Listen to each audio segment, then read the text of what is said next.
Bailey রোডের সন্ধ্যা যেন ছিল কোনো অপরাধ জগতের প্রহরার রাত। হলুদ বাতির ঝিমধরা আভা, গলিপথে নীরব পদধ্বনি, বাতাসে জমে থাকা অতৃপ্ততার গন্ধ।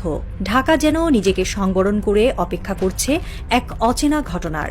এই শহরের প্রাচীন কোনো ভবনের পেছনে একটি কক্ষে আলো জ্বলছে। সবকিছু যখন নিভে যাচ্ছে তখনই একটি দেশ জেগে উঠছে। প্রফেসর মোহাম্মদ ইউনুস বসে আছেন তার কার্যালয়ে। টেবিলে ছড়ানো দক্ষিণ এশিয়ার মানচিত্র। হাতের এক কোণে বাংলাদেশ, ঠিক তার ওপরে বিশালাকার ভারত। এই মানচিত্র তার কাছে কেবল ভৌগোলিক রূপরেখা নয়, এ এক কৌশলগত যুদ্ধক্ষেত্র। তার চোখে এখন মোদির ভারত কেবল এক প্রতিবেশী নয়, এক প্রতিযোগী। আর বাংলাদেশ, সে হয়ে উঠছে এক স্নায়ুযুদ্ধের নায়ক। 17 এপ্রিল 2025 ভারতের প্রভাবশালী সংবাদ মাধ্যম রিপাবলিক ওয়ার্ল্ড একটি প্রতিবেদনে দাবি করে, বাংলাদেশের একটি উচ্চ পর্যায়ের সামরিক প্রতিনিধি দল গোপনে চীন সফর করেছে। লক্ষ্য, চীনের সর্বাধুনিক ড্রোন প্রযুক্তির সঙ্গে যৌথ উন্নয়ন এবং সামরিক প্রযুক্তি হস্তান্তরের চুক্তি। এই সংবাদ ছড়িয়ে পড়তেই দিল্লির কূটনৈতিক অঙ্গনে পড়ে যায় রীতিমতো ভূকম্পন। গত 15 বছরে ভারত বাংলাদেশের অর্থনীতিতে বিনিয়োগ করেছে। সংযোগ প্রকল্প, বিদ্যুৎ রপ্তানি, অবকাঠামো উন্নয়ন। কিন্তু এক জায়গায় চতুরভাবে হাত গুটিয়ে রেখেছে: সামরিক সহযোগিতা। মোদির বিশ্বাস ছিল অর্থনৈতিকভাবে বাংলাদেশকে নির্ভরশীল করে রেখে সামরিক উচ্চাকাঙ্ক্ষা আটকে রাখা যাবে।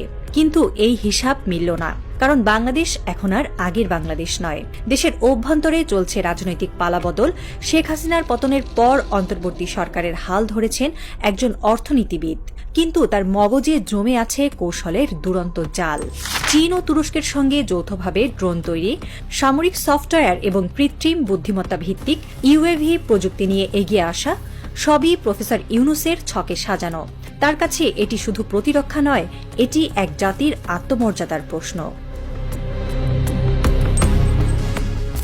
বাংলাদেশ ইতোমধ্যে তুরস্ক থেকে বাইরাক্তার TB2 ড্রোন সংগ্রহ করেছে। এই ড্রোন দক্ষিণ ককেশাস থেকে লিবিয়া পর্যন্ত বহু যুদ্ধে সফলতার ছাপ রেখেছে। এখন তারা ভারতের সীমান্তে সক্রিয়, কিন্তু এখানেই থেমে নেই। রিপাবলিক ওয়ার্ল্ড রীতিমতো 102 ডিগ্রি জ্বরে কেঁপে বলছে, চীনের সহায়তায় বাংলাদেশ নিজস্ব ড্রোন উৎপাদনে মনোযোগ দিয়েছে, যার মধ্যে রয়েছে AI নির্ভর স্বচালিত হামলা সক্ষম ড্রোন। এই প্রযুক্তি দক্ষিণ ভারতের জন্য মহাবিপদ, কারণ বাংলাদেশের এই আগ্রাসী প্রযুক্তিগত অর্জন এখন একটি শক্তিশালী ত্রিমাত্রিক চিত্র তৈরি করছে। তুরস্কের কার্যকর বাস্তব যুদ্ধ প্রযুক্তি, চীনের গভীর প্রকৌশল ও ঋণ সুবিধা এবং বাংলাদেশের ভূকৌশলগত অবস্থান। চীনের সঙ্গে নো ফ্রিগেট, রাডার সিস্টেম এবং ইউএভি প্রযুক্তির আদান প্রদান এখন বাংলাদেশের প্রতিরক্ষা নীতির কেন্দ্রস্থলে।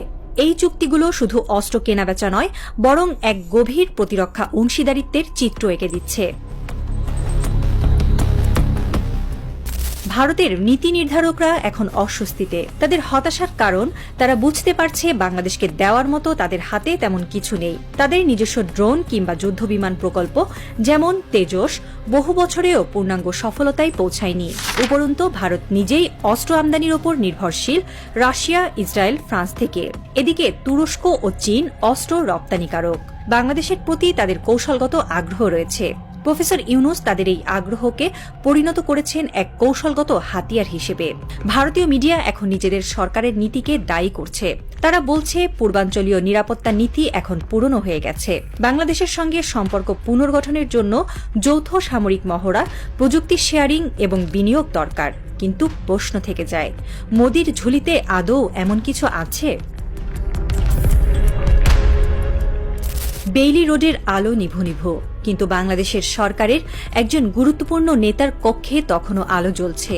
তার চোখে ঘুম নেই। টেবিলের ওপর মানচিত্র। তার আঙুল বাংলাদেশ থেকে ধীরে ধীরে চলে যাচ্ছে তিব্বতের দিকে, তারপর তুরস্ক, তারপর আজারবাইজানের বুকে। যেন এক সুপ্রাচীন রোডম্যাপ, এক সামরিক নবজাগরণের সেতু। প্রফেসর ইউনুস সরকারের প্রতিজ্ঞা স্পষ্ট, বাংলাদেশ আর কারোর ছায়ায় হাঁটবে না। এখানেই আসেন আরেক চরিত্র, শি জিনপিং। ভারতের আগ্রাসনের বিরুদ্ধে যিনি পাকিস্তানের পাশে দাঁড়িয়েছেন, এবার তিনিই বাংলাদেশকে আশ্বাস দিয়েছেন। বাংলাদেশের এই আত্মনির্ভর প্রতিরক্ষা যাত্রায় বেইজিং শুধু বন্ধু নয়, এক স্ট্র্যাটেজিক অংশীদার। খুব শীঘ্রই চীনের কারিগরি সহায়তায় বাংলাদেশ তৈরি করবে অ্যাডভান্সড অ্যাটাক ড্রোন, যেগুলো এআই প্রযুক্তি নির্ভর, আত্মনিয়ন্ত্রিত এবং যুদ্ধক্ষেত্রে উচ্চ ক্ষমতা সম্পন্ন। এই খবরেই দিল্লিতে অস্বস্তি, রিপাবলিক টিভির অর্ণব গোস্বামীর গলায় কাঁপুনি। জ্বর উঠলেও উঠুক, প্রফেসরের বাংলাদেশকে আর থামানো যাবে না। ভারতের জি হুজুর বলার দিন শেষ। এখন সময় এসেছে বাংলাদেশের কণ্ঠস্বর স্পষ্ট করে বলার, আমরা প্রস্তুত, আমাদের পথ আমরা নিজেই তৈরি করব।